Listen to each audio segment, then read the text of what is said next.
Welcome everybody to the second of the three webinars as part of this supply ready program. So we call this Improve Your Bid Response. For those that hopefully all of you, but for those that joined on the one last week, this is a continuation going to a little bit more depth about the an actual bid and the language used and empathy, etc. So let's get going. It will be interactive as it was before. The interaction means that there'll be a few elements where I put something forward and you're asked to participate by putting something in the chat. As ever, there are no right or wrong answers for any of these. It's just a case of aiding the discussion and seeing where and to confirm understanding. So there'll be elements of that throughout. If there are questions, put them in the chat or the Q&A. I'll be monitoring them all the way through, and I'll try to answer as much as I can. I am terrible for using every minute of this hour, but I will try and leave some time at the end for a Q&A if there is anything you need to know you don't understand. Okay, all right, so moving on. So very, very quickly about me. I'm involved in tenders, both sides of the fence, both constructing them and responding to them over the last 10 years, where I now run an advisory consultancy that works with brand doing to extend this Fit to Bid program into the north of England, where I'm based. So I'm based in Preston, Lancashire. Not that you need to know that, but I just thought I'd share. Okay, so quickly about brand doing. They're a consultancy, deliver to local authorities and growth hubs, and they assist entrepreneurs basically with the whole process of helping them grow, both here and overseas. So there are 3 interactive online workshops. There's one last week on the introduction to bid writing. This one is Improve Your Bid Response, and then there is a more detailed one on writing public sector bids and tenders on the 6th of June, where we get a bit more down into the nitty gritty.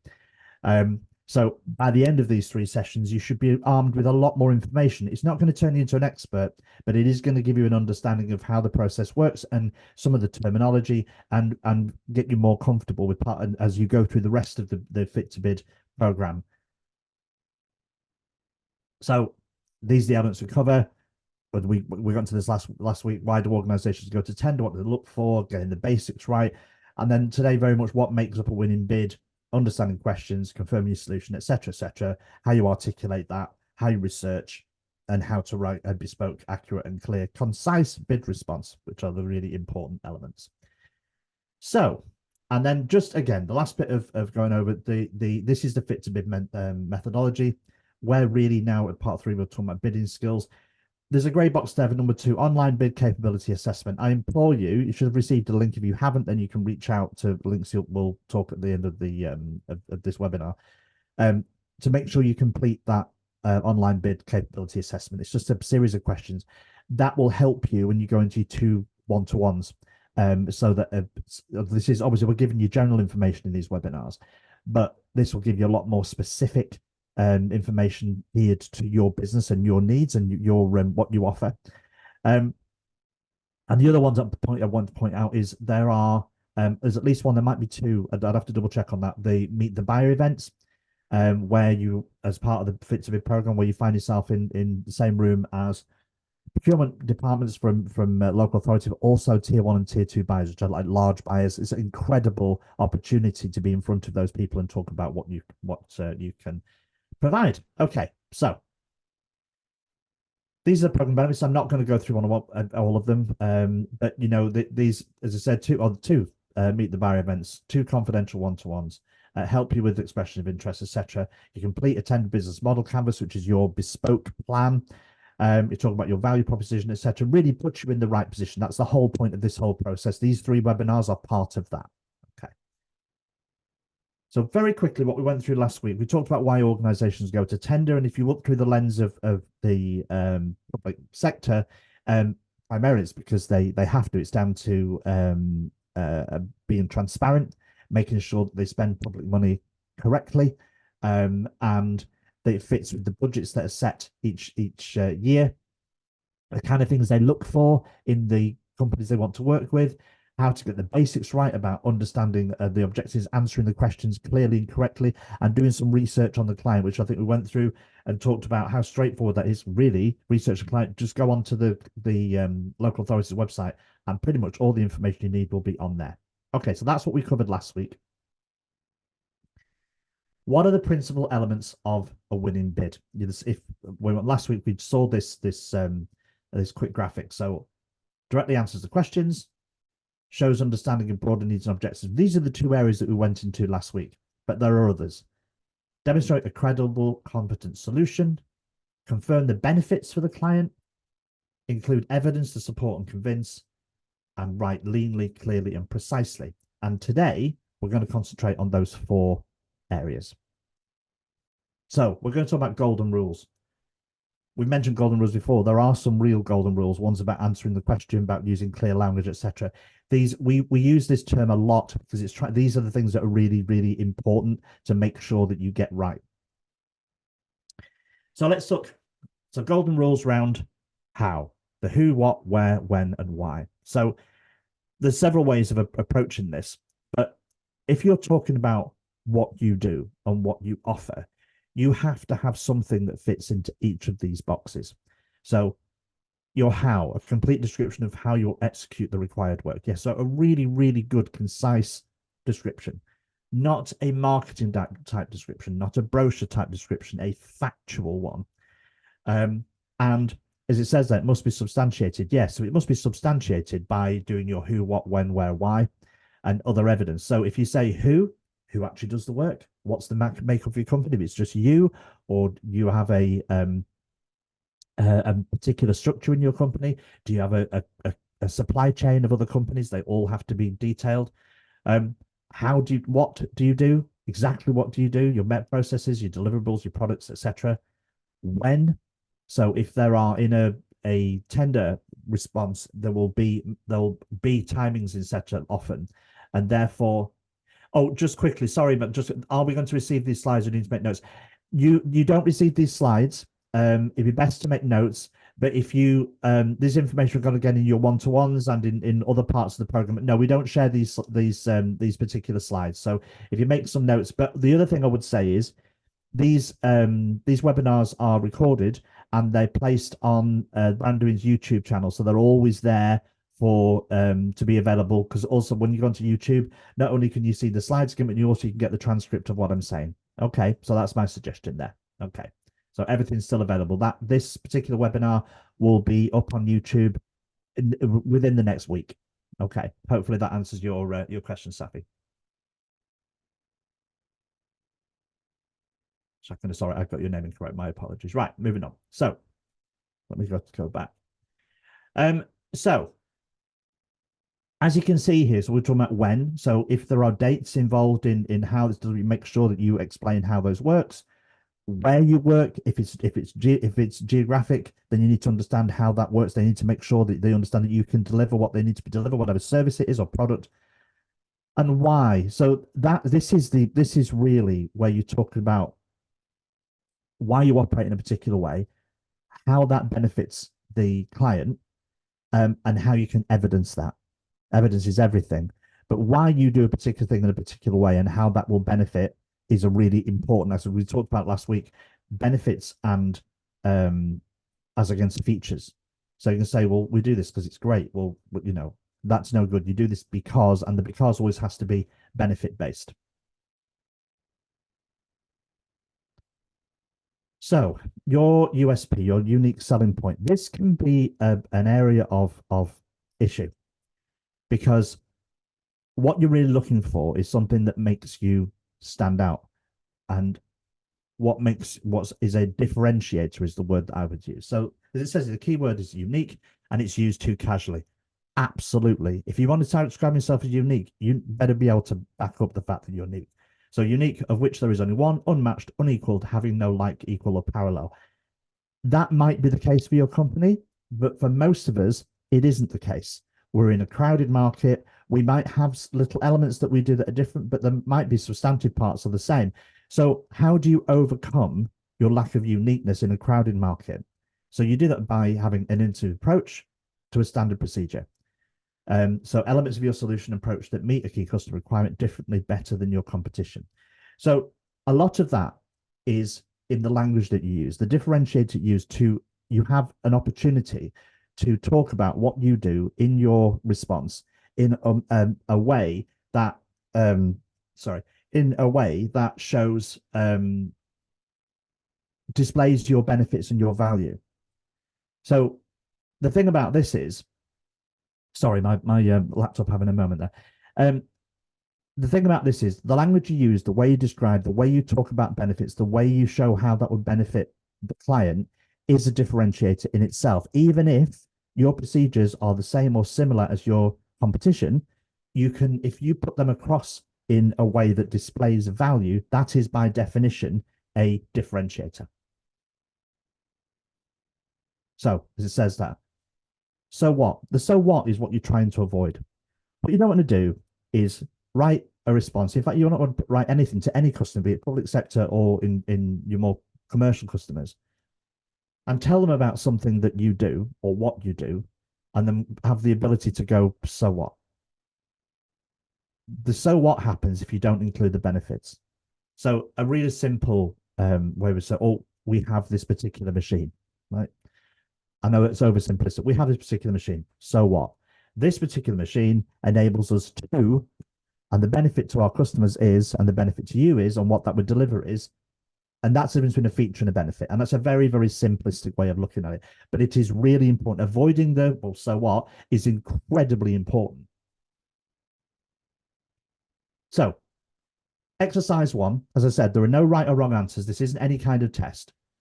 So looking at your business and what you do, what benefits does your solution have? And how can you explain the value added? You don't need to give away too much. It's just something to think. And like I said, it's not a test. There's no right or wrong answers. But have a think about that and add some examples in the chat if you're comfortable to do so. I'm just going to give you a second now to take a drink of water while you think about that.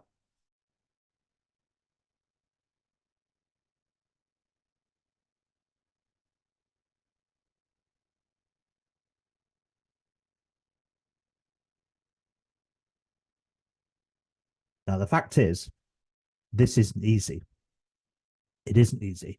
Looked at through this lens, it can be quite difficult to look at your business and go, what actual huge benefits and how can we explain the value without making it into a marketing type exercise? And it isn't marketing in the traditional sense.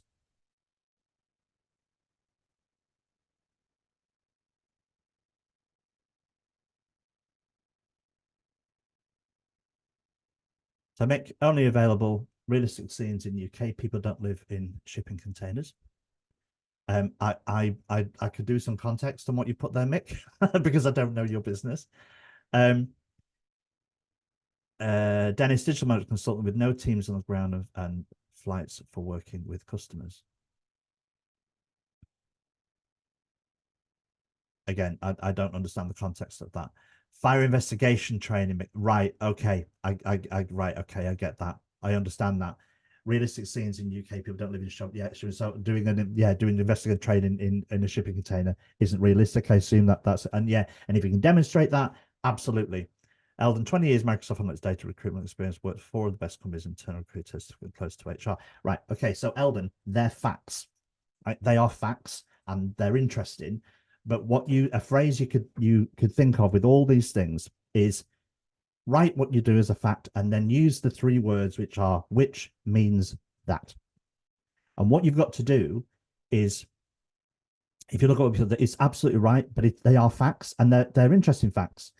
But what you've got to say is which means, you don't have to use these words in your head. If you use the phrase which means that, so 20 years Microsoft Analytics recruitment experience, worked for the best companies as internal recruiter, which means that your certification means, you understand what I mean? And if you start thinking that way, you have to say what the benefit of that fact is. So a feature of you is your experience.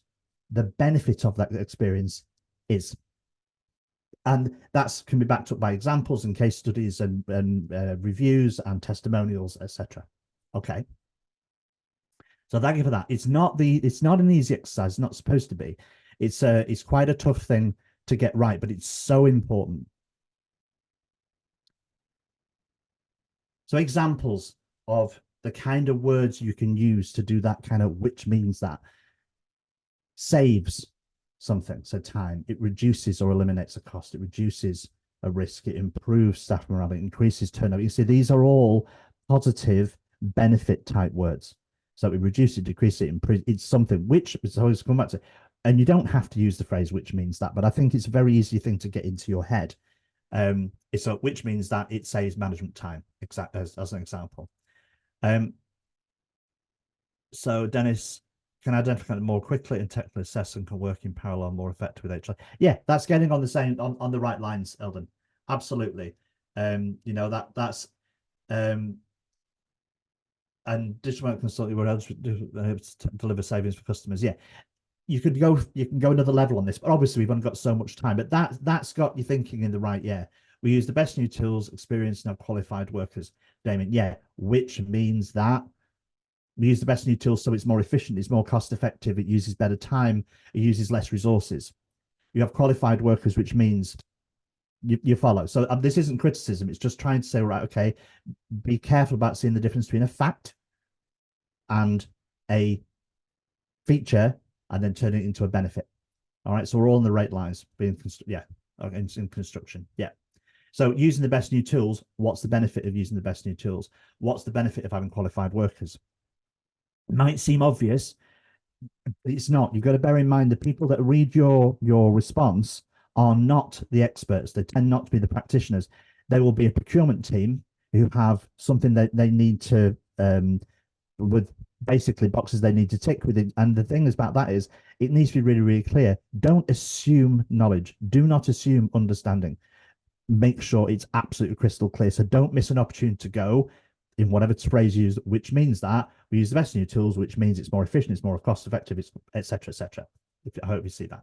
So those examples of primary benefits, and there's lots of others, shows how you should show the benefits of what you do. It's probably the most important thing, because otherwise it's just facts. You know, as it says there, try to attach something else to benefits, a method for measuring and quantifying. So that is an important. If there is something that you do that can be measured, the government at all levels loves to see things that can be measured because it shows them how effective something is. And also, when you put these things in here, if you write in this way, it does quite, as it says, create a greater perception of value because it's really, really clear. They're not having to guess thinking, well, does that make a difference? No, because you're actually telling them the difference that it makes. And yeah, and compelling evidence. So evidence, I mean, this, you know, this is a bit extreme, but the people buy what they believe in. We believe in the accuracy of fingerprint evidence and have done for a long time. So it's compelling. And obviously, we're not using that kind, but the fact of the matter is, the more compelling your evidence to support your claims, because up until you can evidence them, they're just claims. So what's your story? If asked, what would your clients say about you? And what would you want them to say? I don't need to respond to that. You can if you wish, feel free. But what would your clients say about you? What would they say are the great things about working with you? And your customers should always talk about benefits. They can say you're nice people and they've known you a long time, but what actually, why have they continued to work with you beyond price? Price might be an element, but surely if they've worked with you, then, and they've worked with you, they said they'll work with you again, have they given you a review? Have they given you a testimonial? If not, go out to them. We'll talk about that later. But what would you say about, and then what would you want them to say about you? And that closing that gap is obviously critical in all business, but what would you want them to say to back up your service, your product, etc.? So coming back, a follow on from the exercise before, how do you make what you say more believable? How do you back up your words? So it's an extension of the last little exercise. Have a think about that. Add some examples in the chat. So you say you do something, you can do something. Think about it, how, and you have, you know, you've achieved whatever, you deliver a service, a product. How do you make what you say more believable, and how do you back your words up beyond just saying you can do or you have done? So we're reliable, professional, and good value for money.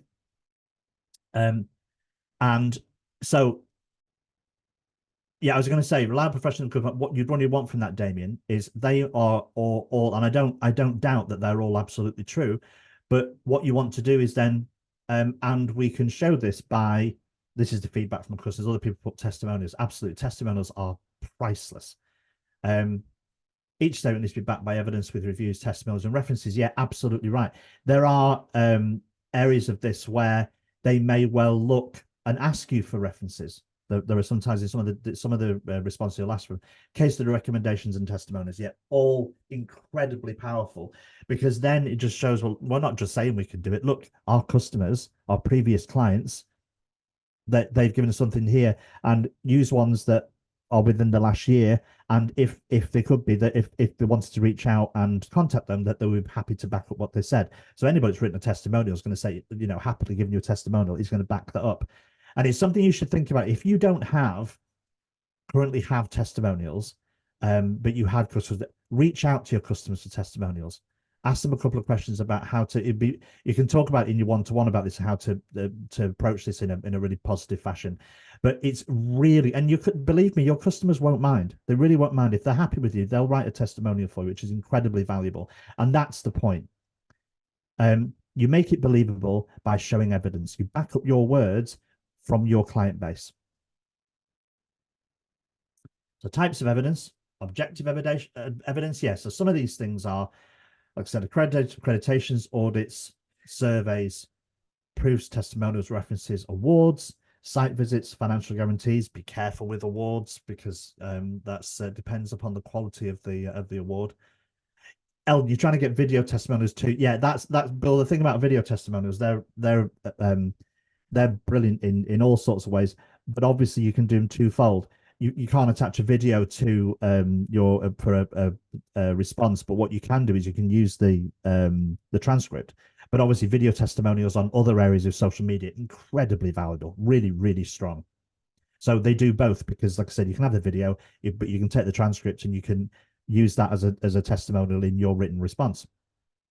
So other kinds of evidence are business evidence, so case studies, operating procedures, and I don't think, just coming back to, normally they wouldn't want you to embed a link. That unless they ask for it, it's highly unlikely they would want you to do that. Just so you know, this is very much, now that might change, but I don't see that as being a particular positive. If I'm honest, they would want a transcript. You could theoretically put it in, but I don't think that would be a positive. I don't think they're going to go to an outside link to watch a video. When I'm just looking through the perspective of the public sector, that's highly unlikely. But that does not remove the power of having video testimonials through the rest of your business, because it is very powerful. So an operating procedure, a specific procedure, is that you have built and designed and has been delivered. That is evidence of how you operate, as well as certain methodologies if they're very specific to your solution. Company evidence, yeah, your data metrics, your trust me statements, your opinion, customer service, your own marketing, your policies, the CVs of the people that work for you, because they often will ask for either full CVs or what we call pen portraits, which is the kind of a more cut down CV. And the reason why I suggest that is because every piece of information that you supply has to be relevant to what that tender asks. There's no point supplying a load of information that actually isn't relevant, experience. So you supply what is required. So if you have relevant experience across your team, then you supply that information. Yeah, the saying that you adhere to standard industry procedures. You use specific third-party equipment that is relevant, and you had standard service approaches that are accepted within your industry. Professional accreditations and audits. Yeah, as it says in the objective evidence, your accreditations. So professional accreditations may well be, if you're in particular industry, you may well require accreditations to actually operate.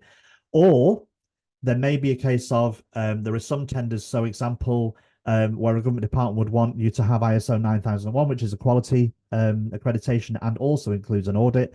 That'll be a requirement for you to have that. If you already have that, then you can demonstrate it. If not, you can possibly try and get it before you apply. It only takes a couple of months. But there's an example. So if you're ISO 9001 compliant, which is all about, essentially is about quality record keeping, you not just get the accreditation, but then you would be audited. I don't know what the cadence on the auditing is, but say, for example, it's every couple of years, you would then audited on the data you keep. There are other areas in particular industries where, again, this is required. If you're in an industry yourself where there are no specific accreditations needed and you wouldn't have to be audited, then you can put that to one side. But for certain industries, it's definitely a requirement. I hope that answers your question. If not, then follow up. And again, carrying on with evidence, operational evidences. So what processes do you undertake to implement your solution, your performance information, your satisfaction data, information on your continuous improvement, what challenges you had and how to resolve, how you've resolved. And this is really strong stuff. If you had to meet a challenge in order to develop your solution, then share it. As long as it's relevant to what the client is looking for. Saying you've worked through a challenge is a really strong thing. There was an issue, we've dealt with it, this is how we dealt with it, and this is how that benefits our customers. And then obviously commendations and positive quotes, which really goes in with the testimonials and references, really. All right, Yusuf, good. Let's answer your question. Good. So there is lots of ways of showing evidence beyond just your testimonials, references, and case studies. There are lots of other things that actually show evidence of what you do, how you operate, that you're a fit and proper professional organization for them to work with. Bearing in mind that a lot of this, guys, is based upon trust. So, as I said, the evidence provided should be relevant to the bid, the client, the market, and the service. So first off, it should be relevant to the bid. Are you showing evidence of something that you do and have done and can do, but actually that's not relevant to the tender?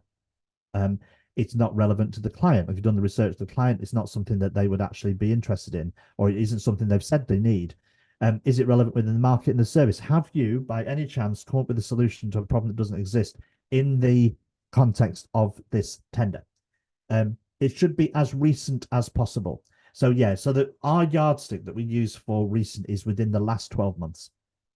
If you're supplying evidence of testimonials, case studies, reviews, try and make them within the last 12 months. If they're not, see if you can go back and get an updated one, because that really matters.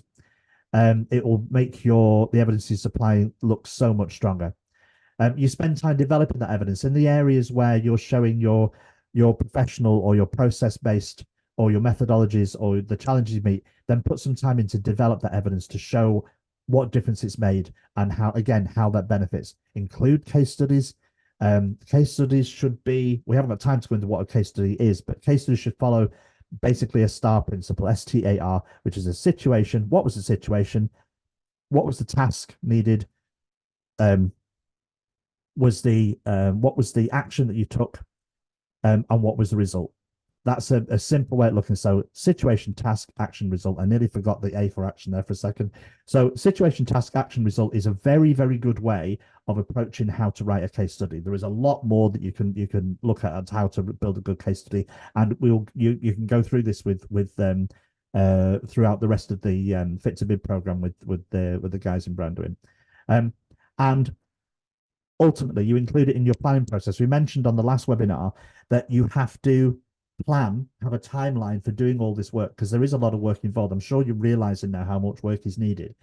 And you include this as part of your planning process to respond to your tenant. You need to pull this evidence together. It's not a last minute thing. You need to pull this evidence together. What I would say is a lot of this only needs to be done once, in as much as you pull this together for your first couple of tender responses, and then you start to build something called a bid library, where you've actually got that information to one. It's another bigger subject, is a bid library. But you can see once you've got this stuff together, you can reuse it, maybe with a bit of nuanced alteration for the next tender that you respond to.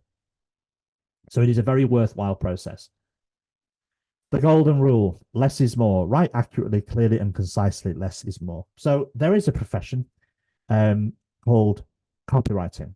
And most people, when they think of copywriting, they think of marketing copywriting. So people who write the copy for social media or for websites, or they do SEO to make your website more easily foundable on Google, etc. But bid responsing, writing a bid response, is a copywriting exercise. It's a very specific and very disciplined one. And this absolutely is a golden rule.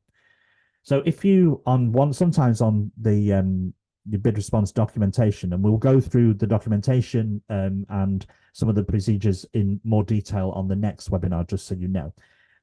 But answering a question, it might say answering 500 words or less, or maximum 500 words. That's not a target. Don't aim for 500. If you can write something in 300 that absolutely nails answering that question, then use 300.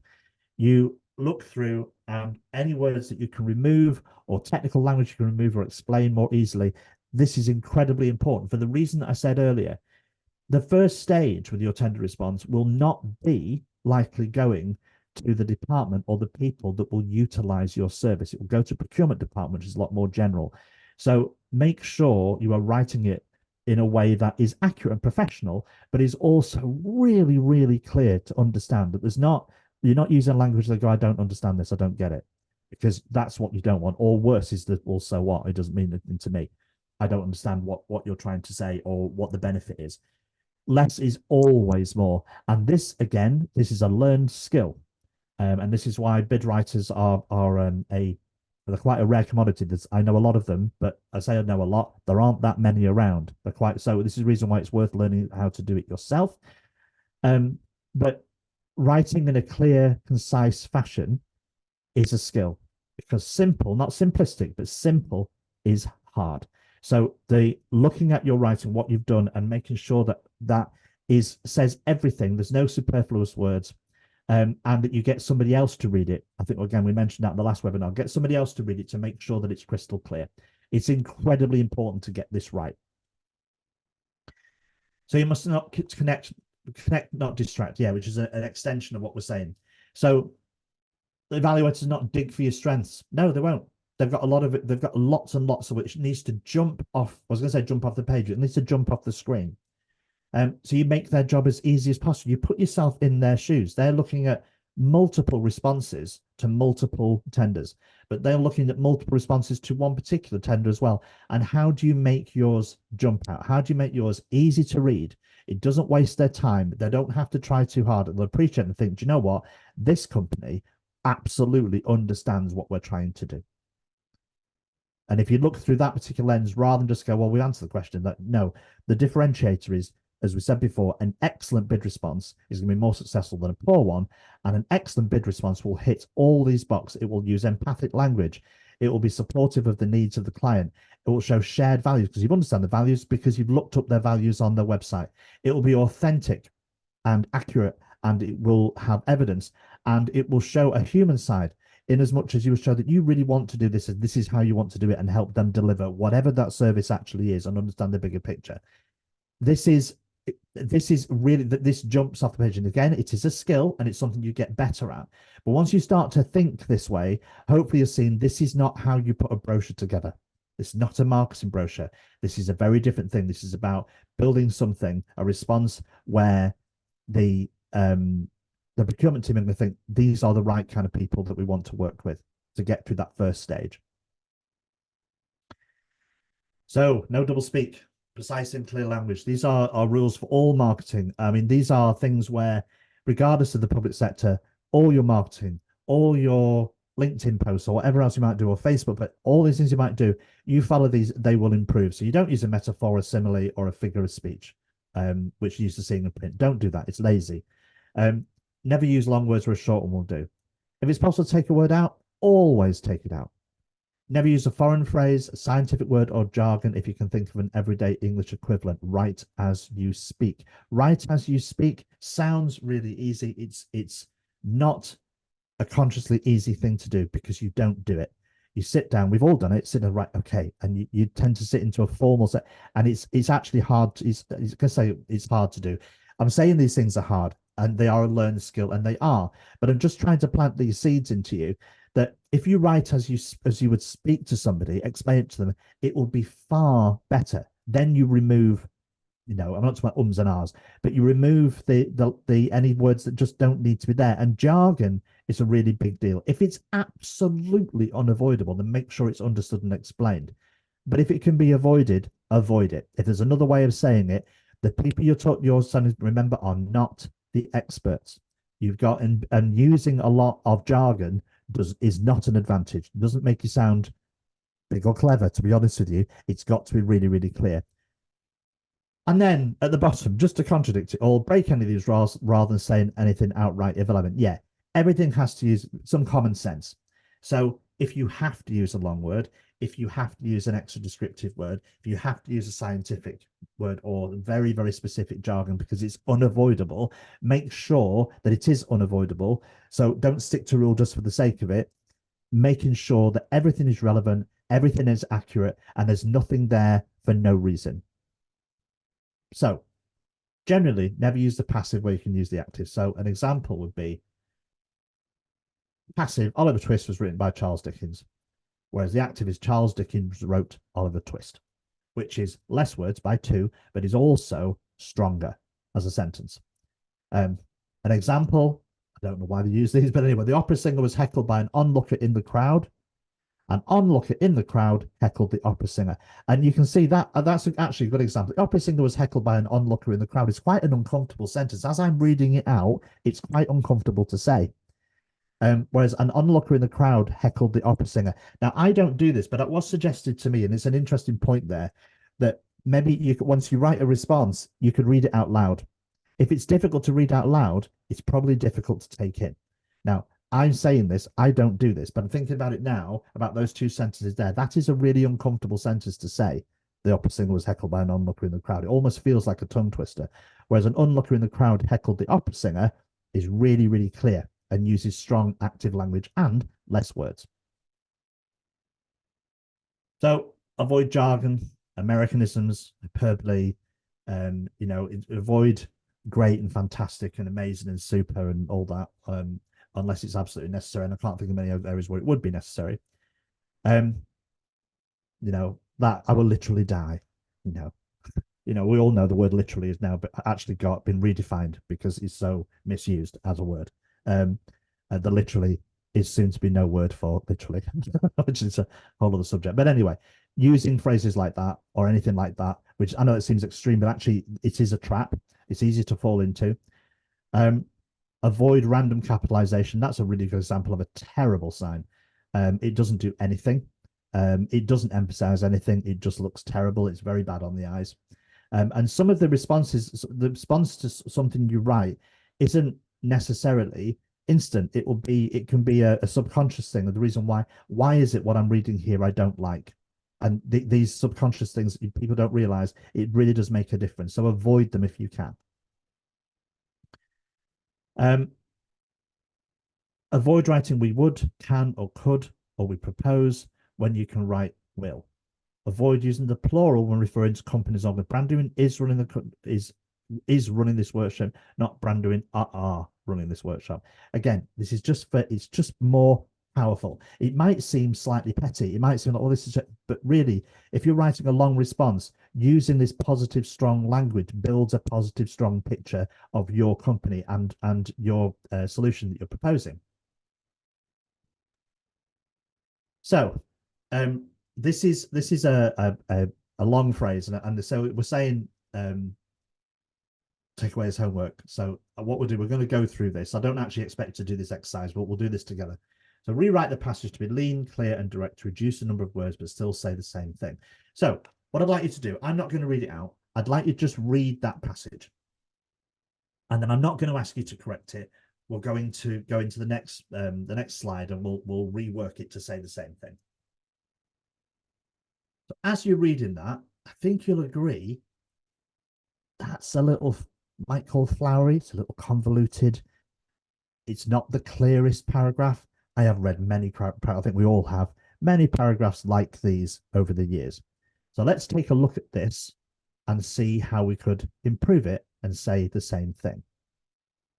So first off, the areas in red are the areas that really matter. So Charter's appraisal process, annual account service, 12 years, 3 years. These are relevant, important elements. So we put them out in red. And how do we use them and rewrite this? So an example, and there'll be other ways of doing it, but an example would be for 12 years, as you can see there, Potter LPP has reviewed macro companies limited your accountancy charges annually. Now we offer a 3-year contract option providing fixed costs throughout the term. That says exactly what that does. but you can see it's 56% less words, 27 words over 61. But it's not just the amount of words, it's the clarity of what it says. And also the way things have changed. You could say that, you know, if you want to be the before is slightly old-fashioned, and the edited one is slightly more modern, would maybe be a kind of simplistic way of looking at it. So there it is quite extreme, the difference between those two. But hopefully, again, you understand the extra words here that just aren't required. Potter is proposing to offer. There's just no need. Now, Potter is proposing to offer Macrocode the possibility of a new. Why? Why do you need any of that? And it sounds weak. It sounds almost apologetic. Why are you apologizing for offering what you're offering? And then, you know, as the benefit there, providing fixed costs throughout the term, that's a benefit. So for benefits, the customer, they know where they are for 3 years. So it's a really good example of how you can fall into the trap easily of overdoing it and never be apologetic about what you said. Never use language that isn't strong and direct. And that, as you can see, the difference between those two is really quite stark. And if somebody sent this to you, what would you think? You're going to respond far stronger to the 27 words than you are to the 61. So removing redundancy. Okay. So taking this, you know, on a regular basis. And I have to be honest, I have been guilty of most of these. I try really, really hard to not be. So I'm not making out that I'm perfect. On a regular basis, regularly. During the month of April, in April, conduct and investigate, just investigate. As you can see, I'm not going to go through every if you look at it, it's you should hopefully be nodding as you're going through thinking, do you know, that's really obvious. But we have pet phrases, we all do it. We have pet phrases that we write, and we'll use them in emails, we'll use them in all kinds of written communication, with you know, because it's viewed to be, you know, good English, and it's not bad English. It's sometimes it's, you know, it's very well written and it's grammatically correct, but is it direct? Is it clear? And again, if we're coming to the parts where you've got limited, sometimes, you know, 500 words, for example, the fact that you can write twice rather than on 2 separate occasions, you know, you've just lost 3 words there of the 500 that you've got to play with. So it's not just about it being clear, it's also about the fact that you have a limitation. You've written all this, you've written 2/3 of your response, and you've already written your 500 words. You have a problem, and you have to go back to the beginning to read it. Much better to approach it correctly in the first stage. So you can see these words here, completely irrelevant. My favorite one is that it's mostly foreign imports. And I've actually seen a sentence very similar to that where, of course, it's foreign, it's an import. But we all use in everyday language, we put in phrases and words that are completely unnecessary to get the word, what you're getting, what you want to get across.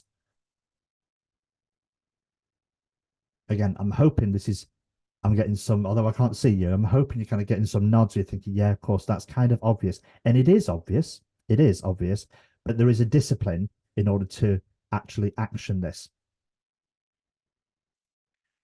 So yes, the person reading it's going to appreciate it's going to be easier, accurate, positive, lean language, way more easily connect with you, with your bid, and therefore with your company.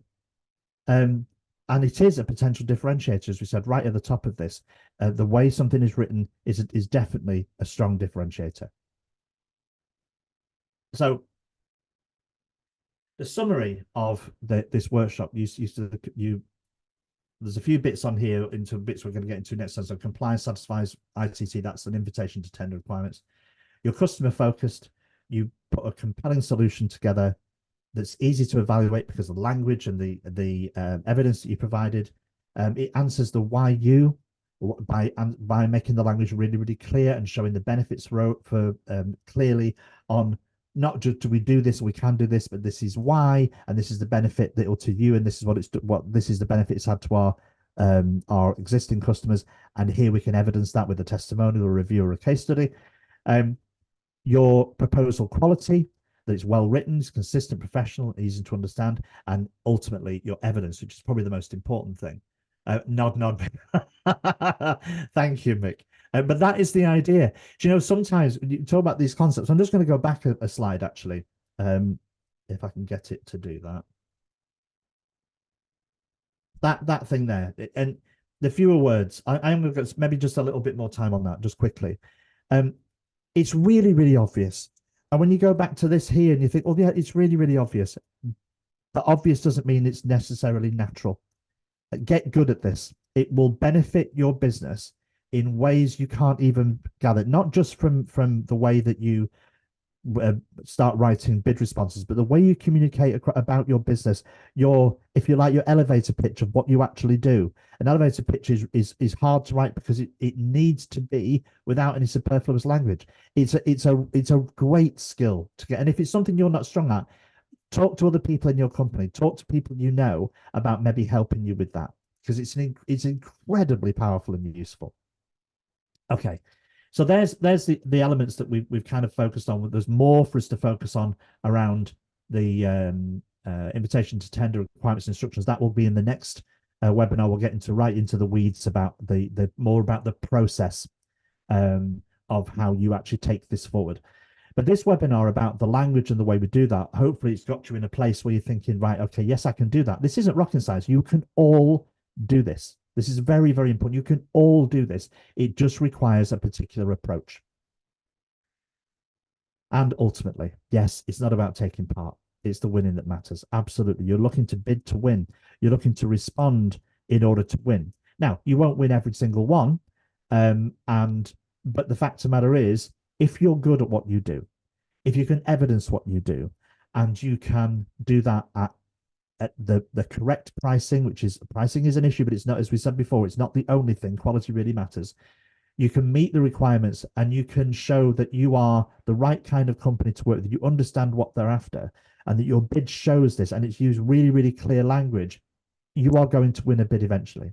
You are, because you've got the right service provided in the right way. You can evidence it. You put it together really strongly so it jumps off the screen when they're reading it through, and say this is the kind of company we want to work with. You will win bids because these are the components that are required. So as we come towards the end here, so this is we're just looking now. So we've done the first two. This is the introductory bid writing on the 23rd. That's no 30th. Sorry, my apologies. May the 30th. And the next one, which will also be with myself, and hopefully you're all able to make it, will be on the once again, my laptop not behaving. My apologies. On the 6th of June. It's again at 11 a.m. I will say we'll go into a lot more detail. Then you've got two meet the buyer events. And your one-to-one tender advice sessions between now and next year, where there's mentoring, there's signposts, there's referrals, there's a whole host of information and support that the Fit to Bid program provides directly to you. It's an incredible resource, and it's a fabulous thing to be involved in. And you should be asking yourself, if you like, why more companies don't get involved in things like why. I think it's because they're concerned that they don't understand or it's not for them. I'm hoping now, with one webinar to go, that you're beginning to understand, yes, there is a process, there's things you have to learn, but this is available to you. And there is good business here. You win a bid with your local authority, and you start working, you get a 2-3 year contract, that can underpin and help your business grow massively. So you're making a really great forward step just by attending these webinars. But make sure you take advantage of all the other elements. Make sure you complete your online questionnaire. Make sure you book in your one-to-ones, and that you go to your meet the buyer events. So there's some other areas combined with Hillingdon. As you can see, you'll have all these elements shared with you by email about all parts of areas that this won't be delivered by myself, most of this, but by other parts of the all the people who support the program. So there's an amazing amount of information there and services and support for you as part of this program. You want to and tender advice sessions. At the end of that, you'll have an action plan, and that'll be specific to you and your business. And so you'll know exactly what do you need to talk about your strengths and weaknesses, and what support you need for your business to take this forward. Again, these are incredibly useful. 2 sessions of 1.5 hours each with an advisor, just one-to-one, not a group session. So it's incredibly valuable to really give you the information and the plan you need for your business to succeed in this market. 17th of October this year, Meet the Buyer event, Ealing Festival of Business. Like I said, make sure you go there. These events are incredible. It's a real opportunity to be in the same room as these people and have conversations, understand them, and for them to understand what you offer. The benefits of that are huge if this is the only thing you did. But as you've seen, there's so much more to Fit to Bid than just that. And to register everything, then go to fittobid.co.uk. All information about registering for any part of this, including links to the questionnaire, are all on there. I know it says click on the either, but we don't actually share these. But so if you go to fittobid.co.uk, everything you need to be is there. So there are again, the details are on the website. Tony, Elsa, and Victoria, who support the one-to-one advice sessions and your support to submit what's called an expression of interest and how to develop a winning bid. They're all other parts of the program who will be made available to you as the program proceeds. So we have miraculously, I never do this, we've actually gone through all those slides with a few minutes to spare. So what I'd like to do is just an opportunity now for, if there's any kind of questions or any thoughts you've got, then feel free, put them in the chat. I will try and answer as many as I can.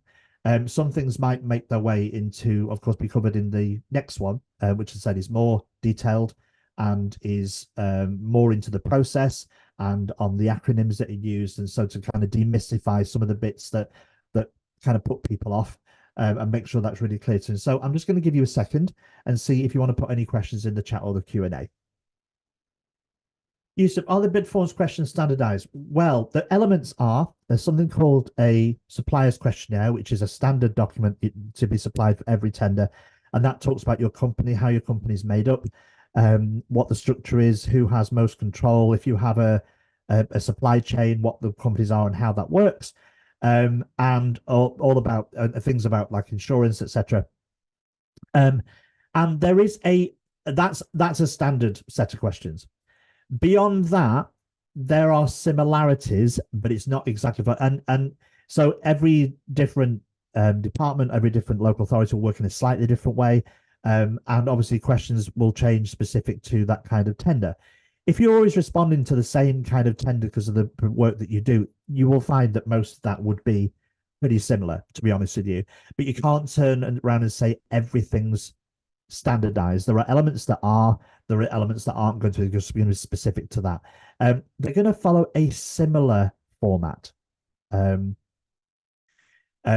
hopefully that, I know it sounds like a bit of a vague answer you said, but that's the best. Some parts are standard, a lot of it isn't. Anisha, what is the process once a bid contract is successful? So you will be asked to sign a form to say you accept. And then there will be a meeting normally with the team, and then the program is then laid out as to how you should be told. You should know at that point how you're going to get paid, what the process is for that, and what the milestones are. So there'll be a kickoff meeting. But generally speaking, you're offered that by email and on the portal. And then they will lay out what the next process are. So you can't turn around and say it's always this, but generally speaking, you have to sign a contract, and post that, then you should be made clear about how this is going to work. Some of that might have been covered if it's a multi-stage process. Sometimes you get through the first stage to get to the second stage, etc. And this might be made clear. But essentially, you're going to sign a contract, have a meeting with the client.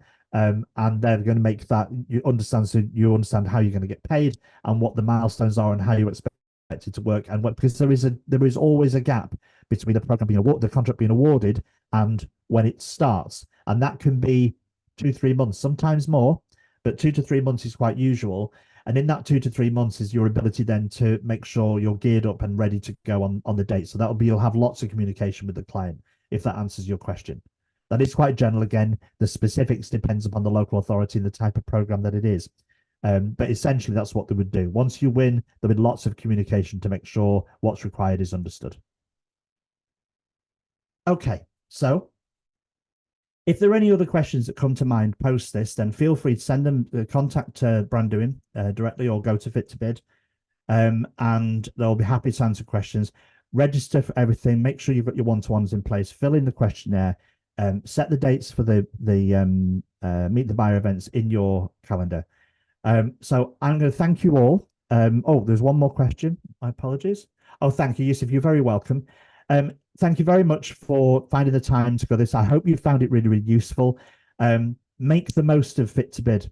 It's so incredibly powerful that you only get out of it, being blunt, what you put in. Okay, so put the time in. Make sure you sign up for everything you can and make use of all the facilities of the program. Thank you very much for your time today, and I look forward to seeing you again on the 6th for the next more advanced sorry, the more advanced area where we're going to invitation to tender and what a tender looks like. All right.